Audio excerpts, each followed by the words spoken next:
అవు ఇప్పుడే వచ్చి రాక్క. ఇప్పుడే వచ్చిన తమ్ముడు, అంత మంచిదేనా మరి? అంత మంచిదే అక్క.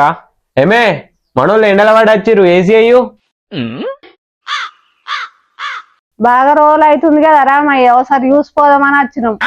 మీ అట్లాంటి చుట్టాల వరకు మా అదృష్టం అక్క. అయ్యో ఎండకంతా ఎండిపోయినట్టురు, ఈ చల్లటి సపోటా రసం తాగురి. వదినే వంట రూమ్ లకే అయినట్టుంది. మీరు వచ్చిర్రు అక్క, కర్రీ ఏం చేద్దామని కంగారు పడుతున్నట్టుంది. ఏమండి, సిలిండర్ బుడ్డ అయిపోయిందండి. ఇలా మర్యాదలు చూస్తే మటన్ కూర అండేటట్టున్నారక్క, మటన్ కూర అండేటట్టున్నారక్క.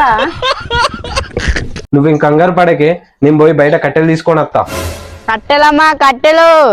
తమ్ముడు ఈ కట్టెల మోపుకి ఎంత? పచ్చి కట్టెలు అయితే 10,000, ఎండిన కట్టెలు అయితే 80,000. మటన్ లా మసాలా ఎత్తలేదా? ఏందే వాసన వస్తలేదు. అబ్బబ్బా బస్ స్టాండ్ లో ఒకటే లొల్లి, అశపడతలేదు. ఎందుకు తమ్ముడు, ఏమైంది? ఇలా బస్సులు స్ట్రైక్ అట, మరిగడ్డకు పోయే బస్సు ఒకటే ఉందట, ఒకటే లొల్లి. మరి మరగడ్డనే కదా, మరి మళ్ళీ వచ్చినప్పుడు తింటది పోతిగా. మళ్ళీ ఏమత్తవే, మటన్ మరిగినట్టుంది ఆగు. ఏమండి, అగో ఉడికినట్టుంది. ఎంతైనా మీది మర్యాదనే మర్యాద. మందలిచ్చిపోదామని అత్తే మటన్ అంటూ పెట్టబడుతుంది. మీరు మర్యాద రామన్న కాదు, మటన్ రామన్న.